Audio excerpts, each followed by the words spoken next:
Septiembre 1978. Un Boeing 727 se precipita a tierra. ¡Lo perdimos! Mamá, te amo.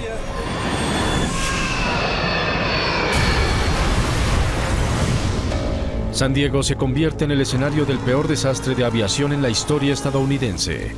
El cabello se me erizó en la parte de atrás de la cabeza cuando supe que había ocurrido este accidente. La escena del accidente era horrenda.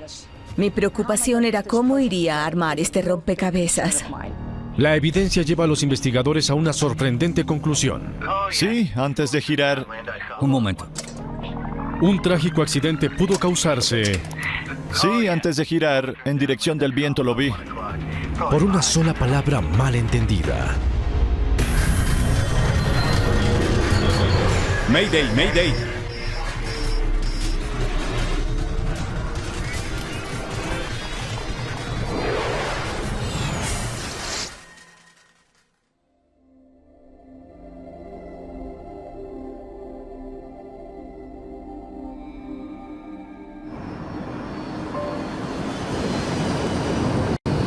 El vuelo 182 de Pacific Southwest Airlines, o PSA, hace un viaje temprano por la costa de California, desde Sacramento hasta San Diego.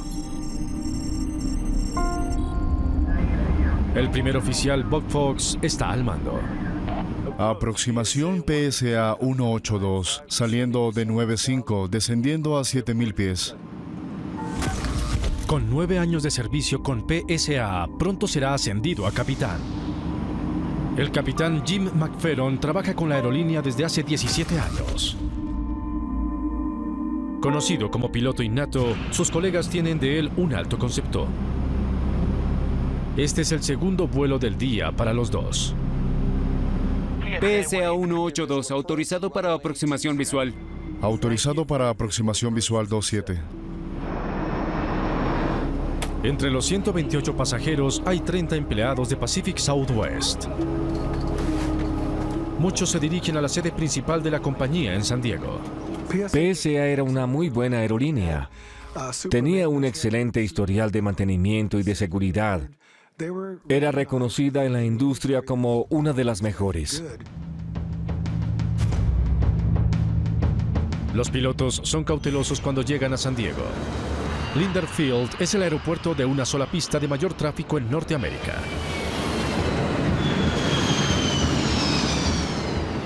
El aeropuerto Linder Field es un lugar exigente para aterrizar debido a su proximidad con el centro de la ciudad y con las obstrucciones a su alrededor. Hay una caída de terreno muy drástica. Los pilotos aterrizan todo el tiempo y a algunos de ellos no les gusta hablar de eso, pero da un poco de miedo. Siempre existió la preocupación de que algún día podría haber un accidente grave.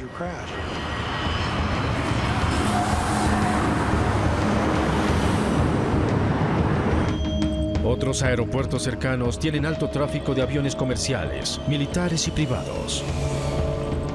El espacio aéreo alrededor del Aeropuerto Internacional de San Diego es muy congestionado debido a los 600 vuelos diarios que constantemente despegan y aterrizan. El vuelo 182 tendrá que sortear el paso por entre todo este tráfico al sobrevolar la ciudad en preparación para su aterrizaje por la pista 27.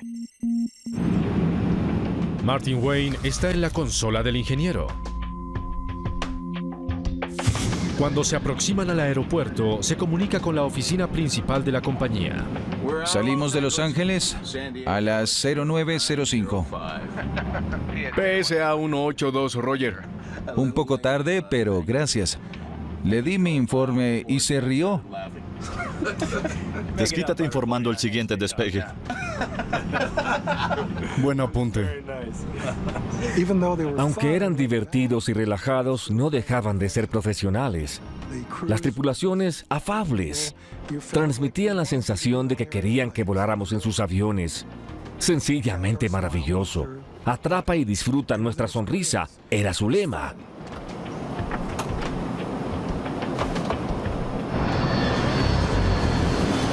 La aproximación del vuelo 182 a Lindenberg la maneja un controlador de aproximaciones desde unas instalaciones 15 kilómetros al norte del aeropuerto. En el centro de control de aproximaciones hay mucho trabajo y es estresante porque se manejan diferentes aviones en un mismo espacio. Cuando el controlador ve un Cessna que vuela adelante del vuelo 182, se asegura de que ellos lo vean. PSA 182, tráfico a las 12 a 5 kilómetros. Lo veo. Tráfico a la vista. Les avisaron del tráfico. Confirmaron haberlo visto. Mantengan separación visual. Comuníquense con Torre de Lindbergh 133.3. Tengan buen día. Separación visual es que el piloto tiene otra aeronave a la vista y lo confirma. Lo veo. Una vez aceptada la aproximación visual por el piloto, él es responsable de mantener la separación de ese tráfico. Es como dos buques que se pasan. El buque que se adelanta es responsable de mantener la separación visualmente. Cuando se aproxima al aeropuerto, el vuelo 182 se ladea hacia la izquierda y vuela paralelo a la pista, listo para virar y aterrizar cuando reciba autorización. Yo describiría esto como rutinario. No había nada fuera de lo normal. Con el avión ahora a menos de 8 kilómetros de la pista, un controlador de la torre del aeropuerto asume el control para guiar el vuelo en su aterrizaje. Lindbergh 182 en dirección del viento. 182, entendido.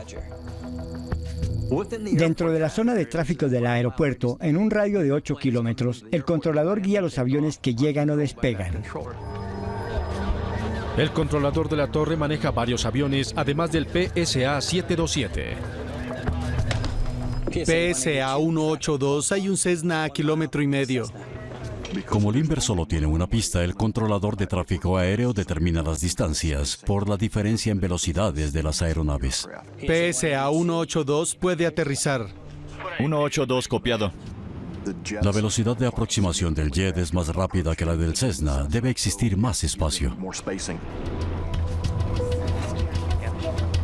Son ahora las 9 de la mañana. El propósito de muchos pasajeros del vuelo 182 es aprovechar todo un día de trabajo en San Diego.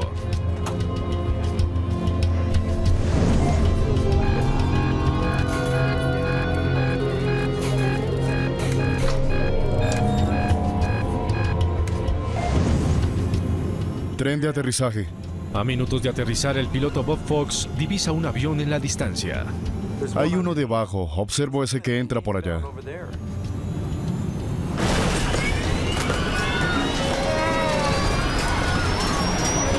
¡Lo perdimos! ¡Lo perdimos!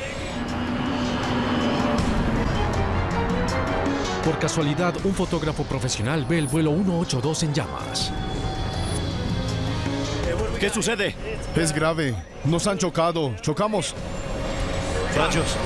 Torre, nos caemos aquí, PSA. Entendido, prepararemos todo.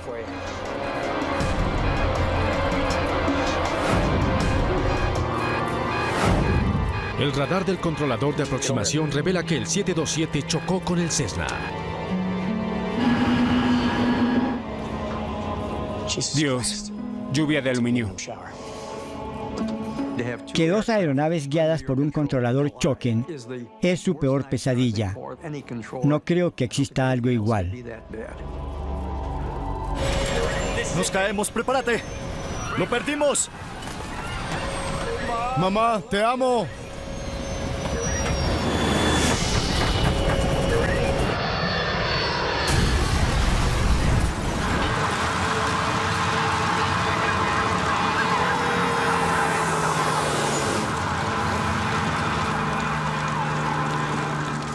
De pronto cayó entre un estallido de llamas. Fue increíble.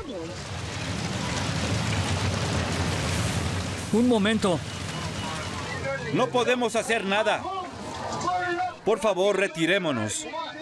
El cabello se me erizó en la parte de atrás de la cabeza cuando supe que había ocurrido este accidente. Miles de personas vieron la enorme nube de humo y fuego en forma de hongo.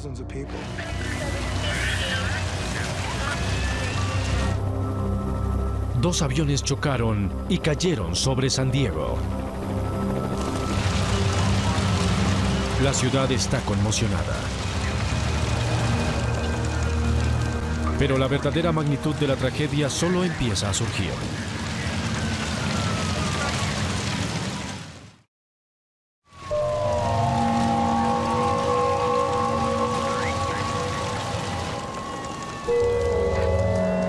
Cientos de personas vieron con horror que los dos aviones chocaron y cayeron en un lugar residencial de San Diego.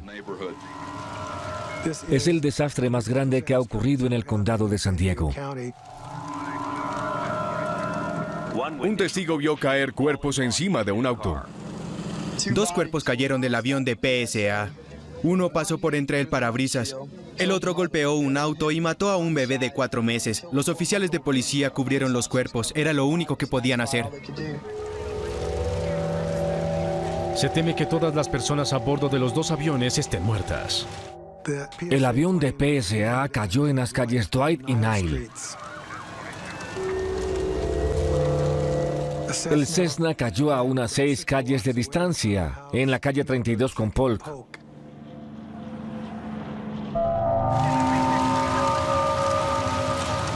...22 casas destruidas...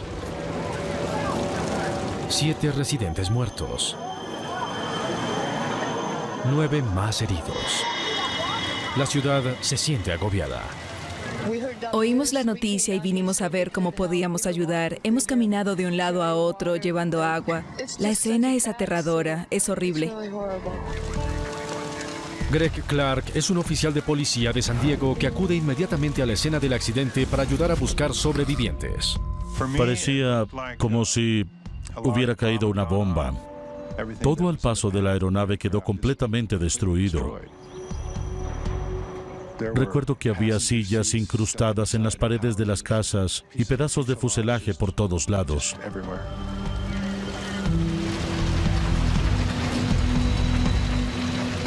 No encontré ningún cuerpo completo. 2 horas después del accidente, la investigadora de la NTSB, o Junta Nacional de Seguridad del Transporte, Wally Fong, llega de Los Ángeles. Como era la administradora jefe, recibí una llamada del oficial de turno de la Administración Federal de Aviación. Me informó que hubo una colisión en el aire en San Diego. La escena del accidente era horrible. El Departamento de Policía de San Diego me recibió y me presentó al jefe de bomberos, porque estaban al mando de la situación. ¿Hubo sobrevivientes? Es aterrador darse cuenta de que no hay sobrevivientes. El personal médico quedó frustrado. Todos se convencieron de que no podían hacer nada. Hay 144 muertos, incluyendo los 7 en tierra. Es el desastre aéreo más grande en la historia estadounidense. Era algo que no esperaba. En el lugar había tantas partes, no solo de los aviones, sino de las casas. Empecé por sacar fotografías y hacer anotaciones. Mi enorme preocupación era cómo armar este rompecabezas. Fong necesita confirmar que los restos de un avión pequeño encontrados a 6 calles de distancia son en realidad lo que chocó con el 727. No existía duda. Teníamos transferencia de pinturas, piezas, partes de las 2 diferentes aeronaves. Sí, fue una colisión en el aire, no había duda al respecto. Pero surge una pregunta mucho más importante. ¿Cómo pudo ocurrir este accidente? Teníamos que visualizar en mucho metal destrozado en qué punto chocaron. Sentí que debía reunir los restos del Cessna con los de la aeronave grande. ¿Pueden dejar eso allí, por favor? Para entender realmente lo que ocurrió. Finalmente, los restos de los 2 aviones se llevan a un hangar para reconstrucción. Era un rompecabezas enorme, había que armar una pieza a la vez. Fong hace todas las entrevistas posibles a los testigos mientras los recuerdos están todavía presentes. Encontré en mis investigaciones que los jóvenes entre 17 y 18 años eran mis mejores testigos, porque ellos me dieron una excelente interpretación de lo que habían visto no de lo que creían haber visto o de lo que creían haber oído. Muchas personas describieron lo que vieron caer del cielo. ¿Me dices qué viste cuando miraste arriba? Pero todas las entrevistas son decepcionantes. Entonces no viste la colisión. No encontramos a nadie que hubiera visto ocurrir todo, solo después de la colisión. Lo más cerca a ver la colisión es la grabación de un equipo de televisión de un Cessna cayendo a tierra. La NTSB envía personal adicional de Washington, incluyendo al experimentado investigador Philip Hogue. Gusto de conocerla. Siéntese. Sé que han hecho mucho trabajo de investigación y que se han concentrado principalmente en la aeronave grande. Fue genial verlos llegar. El apoyo técnico fue maravilloso. Nos dividimos el trabajo. Me encargaré del Cessna. Se necesitaba mayor información del avión más pequeño. Revisaron los registros del día. El Cessna pertenecía a una escuela de entrenamiento de aviación. Un piloto estudiante recibía una clase. Había un instructor de vuelo sentado al lado derecho y un piloto estudiante en la valoración de instrumentos. Los investigadores averiguan que el piloto estudiante hizo 2 aproximaciones a la pista 9 practicando el aterrizaje por instrumentos.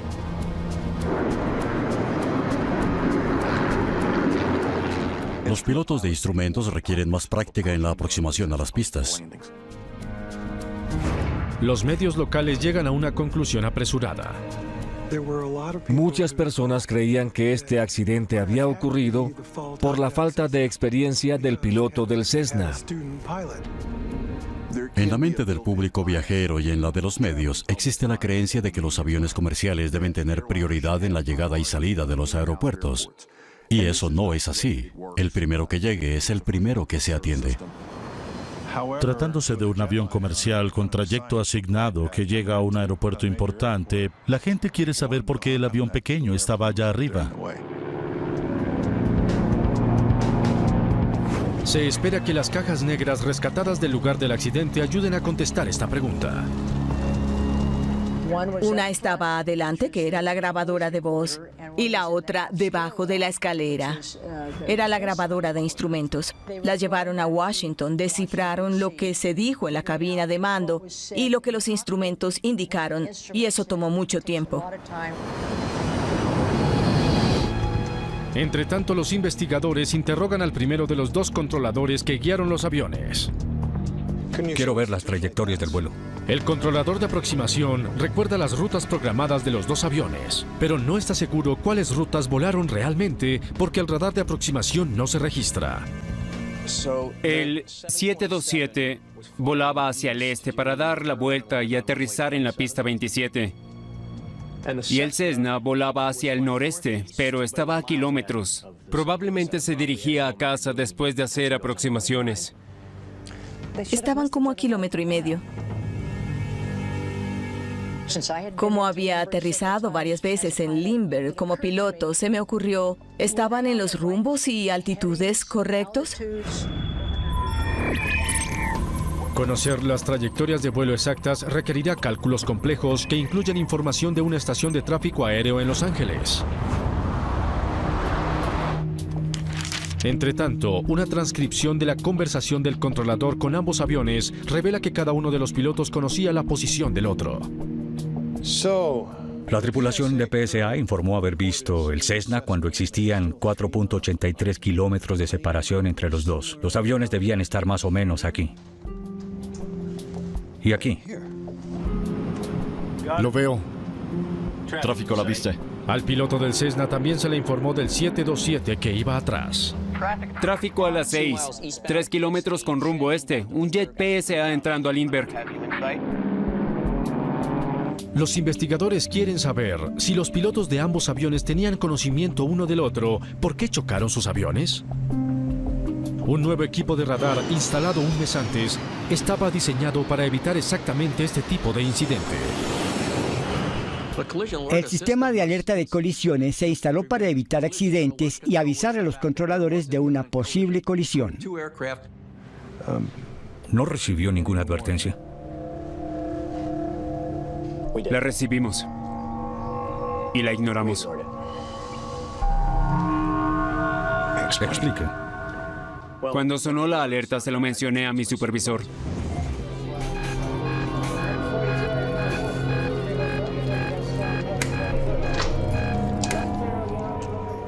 Hablé con ambos. PSA 182 confirmó haber visto el Cessna. No se espera que nos comuniquemos con los pilotos si están volando por reglas visuales. Habló con el supervisor y le dijo lo que ocurría, pero como habían tenido falsas alarmas, decidieron ignorarla. Los controladores deciden hacer caso omiso de la alerta, pero se comunican con el Cessna y repiten un mensaje anterior. El jet de PSA ya los vio. Desciende para Lindbergh. Es como una cortesía del controlador de aproximaciones al Cessna. Pero en ese mismo momento pasó algo. Los aviones chocan. Pienso que debieron observar estas dos aeronaves más de cerca. Me parece que fueron un poco arrogantes al respecto. Los investigadores interrogan al controlador de torre de Lindbergh, tratando de entender por qué él también falló en advertirles a los dos aviones de su inminente colisión. Descubren que para monitorear el tráfico se valía de un radar menos sofisticado. El controlador no tenía el sistema de alerta. Cuando el controlador vio los aviones a 1,5 kilómetros el uno del otro, se comunicó advirtiendo al 727. PSA 182, hay un Cessna a 1,5 kilómetros. Creo que lo pasamos a la derecha. Sí. Si el piloto dice lo estamos pasando a nuestra derecha, significa que todavía mantiene separación visual. Así que la responsabilidad era del piloto. Después de hablar con ambos controladores, los investigadores todavía no tienen respuesta a la pregunta respecto a la colisión en el aire. ¿Quién chocó a quién? Ahora, el siguiente acetato. Por favor, veamos a dónde nos lleva. Cuando finalmente calculan los registros de radar reales de los dos aviones, la respuesta es evidente. Fue aquí cuando el 727 alcanzó al Cessna por detrás. Al Cessna nunca lo llevaron a la derecha. Siempre estuvo adelante del otro. La aeronave de 91 toneladas, volando a cerca de 300 kilómetros por hora, destrozó el Cessna mucho más lento y liviano. Esta es la tercera posición. El registro del radar revela otro detalle importante. Inmediatamente antes del impacto, el Cessna viró, quedando justo en la trayectoria del 727. ¿Por qué él cambió de rumbo? Las trayectorias de los dos aviones son tales que si el Cessna no se hubiera desviado, los aviones no habrían chocado. Una minuciosa revisión del registro de vuelo de entrenamiento del Cessna revela una posible razón para el cambio de dirección. Tenía una visera. El piloto del Cessna usaba visera de entrenamiento. Es un recurso que se usa para entrenamiento de vuelo por instrumentos. Un piloto que está en entrenamiento para evaluación de vuelo por instrumentos debe aprender a volar con referencia exclusiva de estos. En días despejados tiene que existir algún medio para bloquear el horizonte natural. Era una visera negra que sobresalía y no le permitía ver hacia afuera. Fong se pregunta si la visera pudo hacerlo desviar el rumbo en el peor momento posible. Al Cessna le pidieron quedarse en un rumbo de 70 grados. Cessna 7711 Golf, San Diego salida. Vuele curso 070. A los pilotos les enseñan a revisar sus instrumentos para mantener su curso. En algunas ocasiones se ven desvíos porque un piloto en entrenamiento no lee el rumbo suficientemente rápido. Pero aun si la visera influyó en el desvío del Cessna, Eso no explica por qué la tripulación del PSA no vio el Cessna. Lo veo. Tráfico a la vista. como una experimentada tripulación de un 727 perdió de vista un avión que volaba directamente delante de ellos.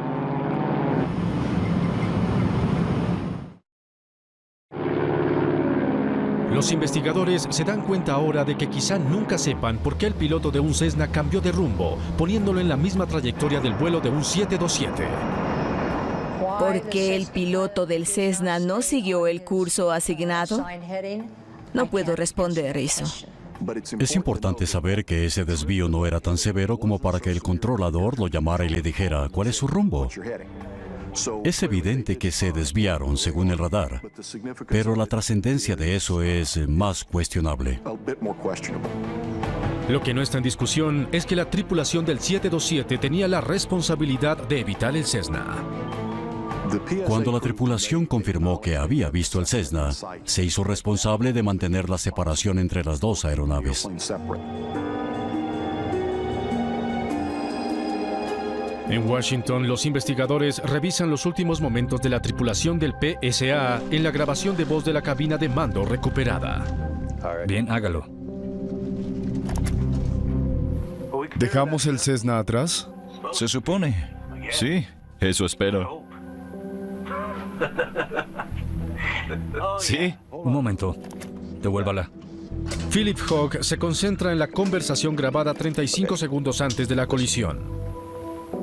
¿Dejamos el Cessna atrás? Se supone. Sí, eso espero. Sí, antes de girar en dirección del viento lo vi. Quizá esté detrás de nosotros. La tripulación de PSA no solamente no ve el Cessna, sino que presume que ya lo pasaron. Estuvo delante de ellos todo el tiempo. El 727, cuando va en vuelo nivelado, tiene la nariz un poco levantada. Entonces los pilotos, cuando miran hacia afuera, lo hacen por encima de la nariz de la aeronave. ¿Estaba alta la nariz de la aeronave y no vieron al Cessna? Tal vez no se dieron cuenta de que esta estaba tan cerca. La NTSB hace un estudio para determinar cuánto tiempo pudo la tripulación ver al Cessna. Bienvenido a bordo. Usa los puntos de referencia para adaptar tu silla. Empiezan por adaptar las sillas de los pilotos para una visión óptima usando un recurso llamado diseño punto de referencia visual. Los fabricantes diseñaron un sistema sencillo pero eficaz. Se alinean unas esferas pequeñas en la división central del parabrisas que llevan el ojo siempre a la misma posición. Ahora, toma la medida desde la línea de mi ojo hasta la bola blanca de la mitad.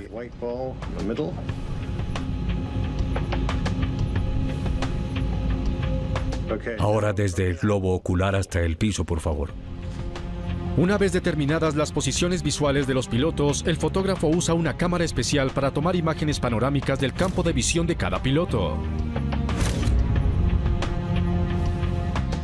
Ahora veamos qué ven los pilotos. Pon la imagen, por favor.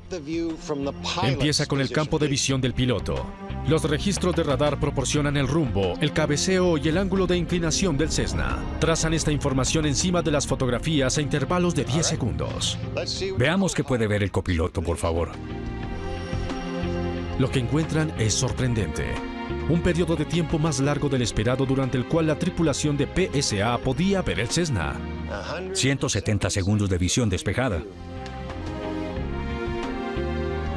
Los pilotos hubieran podido ver el Cessna. ¿Cómo puede pasarse por alto un avión que está delante de los ojos? Sí, es algo que cae. No dice qué, pero bueno. Tomaré registro de esto. Los investigadores se preguntan si los informes de los testigos podrán aclarar el misterio. Descubren que pudo haber algo en el aire que engañó a los pilotos. Habíamos reunido 220 informes de testigos. 16 de esos revelaron que creían haber visto otra aeronave en la zona.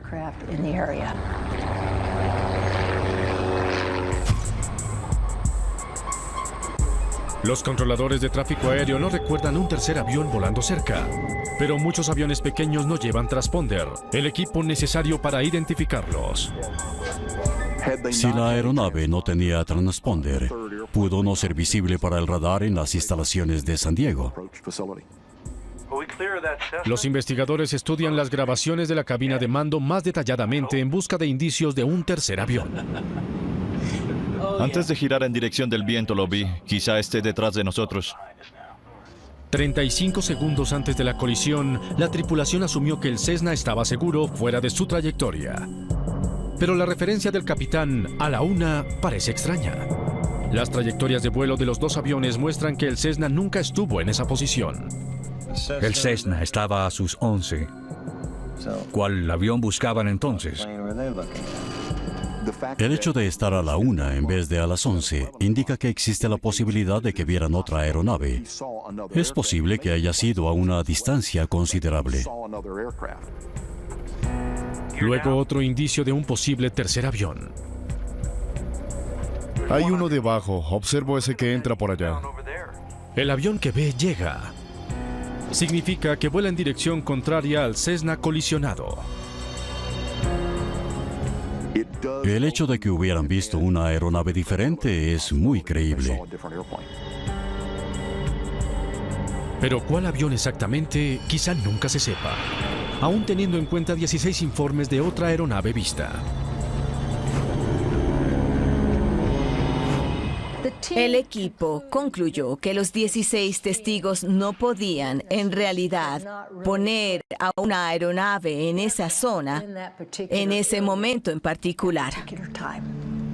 Los investigadores están en un impasse.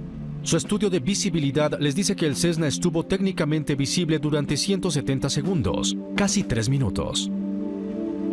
¿Por qué se le perdió de vista a la tripulación del 727? Vuelven a la grabación de la cabina de mando. 5 kilómetros al norte con rumbo al noroeste, Cessna 172 ascendiendo con BFR 1400 pies. 135 segundos antes del impacto. Fue la primera vez que el controlador mencionó el Cessna. Bien, sigue con la grabación. PSA 182. 2 minutos antes de la colisión, la tripulación oye la descripción de la posición del Cessna, pero todavía no lo ven. Era difícil ver la silueta del Cessna. Estaban aproximadamente a la misma altura. Iban en la misma dirección. El ojo humano detecta el movimiento y durante gran parte del tiempo, en el parabrisas el Cessna no se mueve. San Diego, somos el número 2. ¿Por qué hacemos esfuerzo?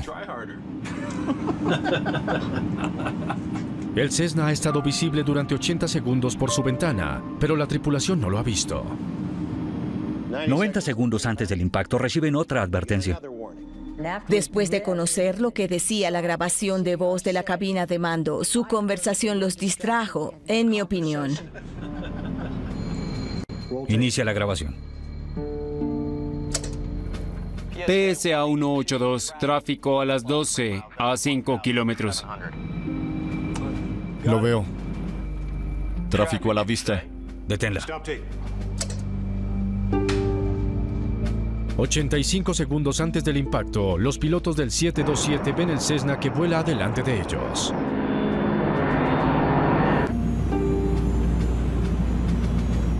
La tripulación recibe instrucciones de usar reglas de vuelo visual y comunicarse con la torre de Lindbergh. Mantengan separación visual. Comuníquense con Torre de Lindbergh 133.3. Que tengan un buen día. Gracias. Lo vieron y un segundo después no. Conversaban tanto que miraron hacia otro lado y lo pasaron por alto. La tripulación debe ahora mantener el Cessna a la vista mientras desempeña otras funciones. El capitán se comunica con el controlador de la torre y se prepara para el aterrizaje. Lindbergh 182 en dirección del viento. Hay que configurar las alas con los ajustes de alerones apropiados. El tren de aterrizaje debe bajarse y los sistemas ajustarse. Todo se realiza. Un 727 representa mucho trabajo para 3 personas. En este momento crítico, nadie está pendiente del Cessna. PSA 182, hay un Cessna a 1,5 kilómetros. ¿Es el que vimos? Sí, pero ya no lo veo. El Cessna debía estar aquí, delante de ellos. El Cessna era visible a nivel del parabrisas del PSA. Es increíble que de alguna manera lo hayan perdido de vista.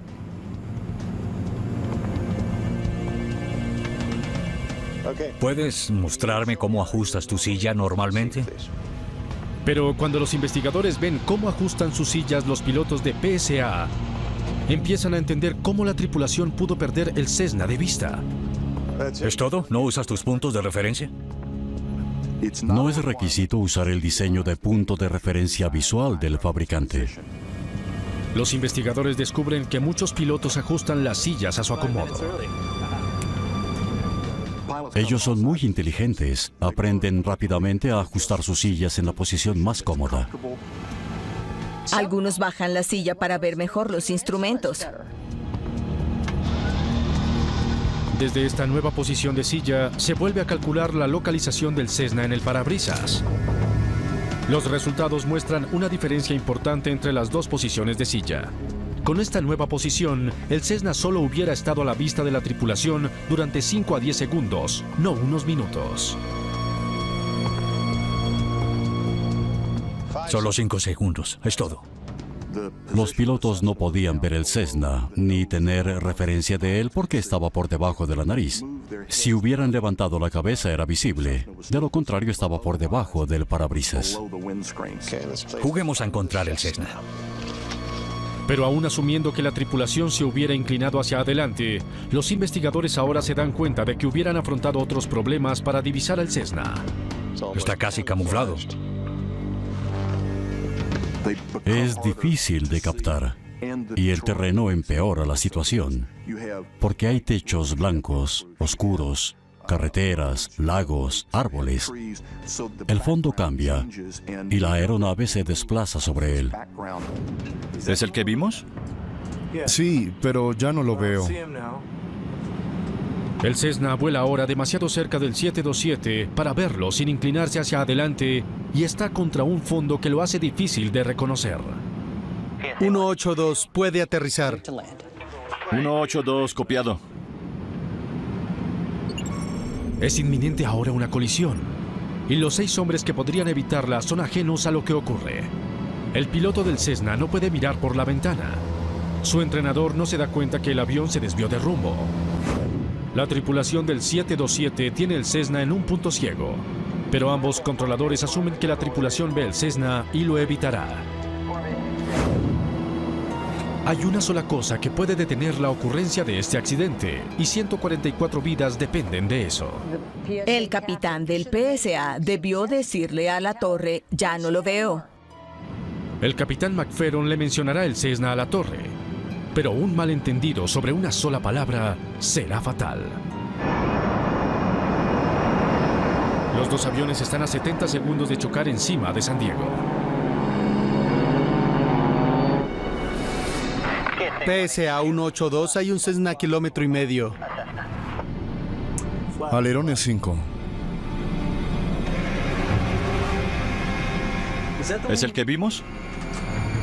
Sí, pero ya no lo veo. La suerte del vuelo 182 ahora depende de que el capitán le comunique esto claramente a la torre. Lo teníamos ahí hace un minuto. Pero el capitán no es claro. 182, entendido. Y el controlador asume que el Cessna todavía está a la vista. Cuando la tripulación perdió contacto visual, era su obligación decírselo al controlador de tráfico aéreo. Aún dudoso acerca de la localización del Cessna, una vez más el capitán trata de explicarle su situación a la torre. Creo que lo pasamos a nuestra derecha. El comentario del capitán indica que no están seguros, que en ese momento no ven el Cessna. El controlador podía ordenarle al vuelo de PSA o al Cessna un cambio de rumbo, pero no hace nada. Es difícil determinar lo que ese intercambio de palabras entre el controlador y la aeronave significó para cada uno de los pilotos. El capitán comentó: Creo que lo pasamos a nuestra derecha. Fue una señal de que no estaba muy seguro, pero el controlador lo tomó como una afirmación y contestó: Sí. ¿Qué significó eso para la tripulación? Estaba aquí hace un minuto. Sí. Los pilotos estaban satisfechos con la situación y continuaron con la aproximación. El controlador de tráfico también lo estaba, así que no hizo más comentarios al respecto. Bien. Los investigadores quieren saber por qué el controlador no hizo nada. Comparan 2 grabaciones separadas de la conversación entre el capitán y el controlador. Bueno, oigamos la cabina de mando primero. Creo que lo pasamos a nuestra derecha. Pasamos, creí que había oído estamos pasando. Repitamos eso.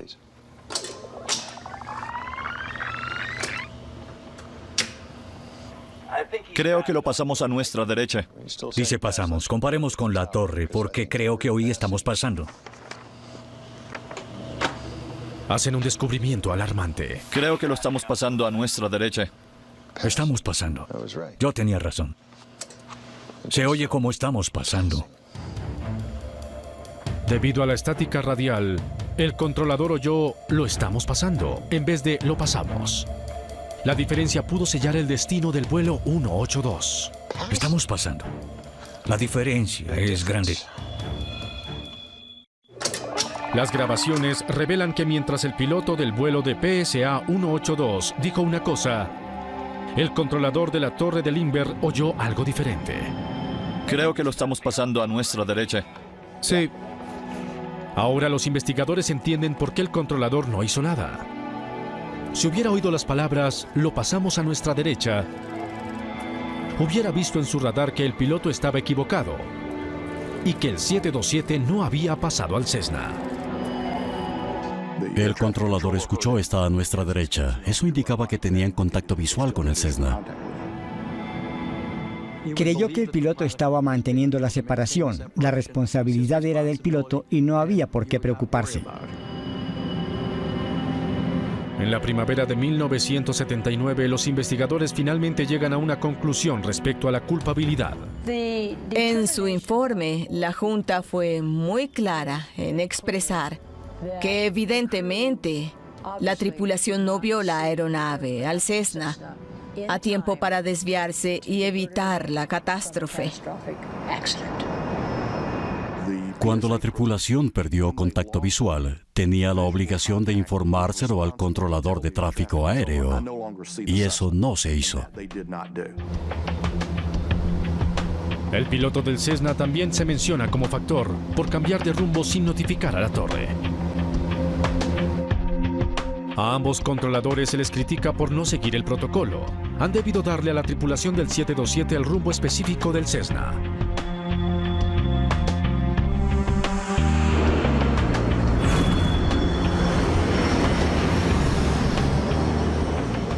Pensando en el pasado, siento una tremenda tristeza. Sé que los accidentes ocurren, pero pienso que este hubiera podido evitarse.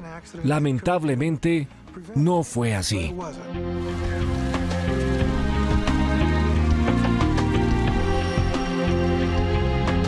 Las recomendaciones del informe se centran en mejorar los sistemas de control de tráfico aéreo en Lindbergh Field.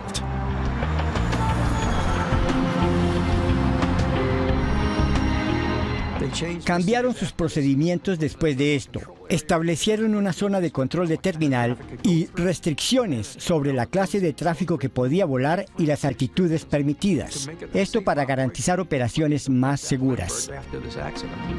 Salimos de Los Ángeles, San Diego a las 0905. PSA 182, Roger. Le di mi informe y se rió. Desquítate informando el siguiente despegue. El vuelo 182 de PSA dejó otro legado. Nuevas reglas respecto a las conversaciones en la cabina de mando cuando se vuela por debajo de 10.000 pies. Los reglamentos actuales exigen que las conversaciones se limiten exclusivamente a la operación de la aeronave. Cuando ocurrió el accidente del 182 de PSA, estos no estaban vigentes. El vuelo 182 de PSA también ayudó a impulsar a la Administración Federal de Aviación en la búsqueda de nueva tecnología. 3 años después del accidente, en 1981, empezó el desarrollo de un dispositivo de seguridad llamado Sistema de Alerta de Tráfico Aéreo para la Prevención de Colisiones. Actualmente instalado en todas las aeronaves de pasajeros, el sistema les advierte a los pilotos cuando otro avión se acerca demasiado. El sistema de alerta de tráfico aéreo para la prevención de colisiones fue una bendición. Ahora, en el transponder, podemos ver y oír lo que ocurre con las aeronaves alrededor.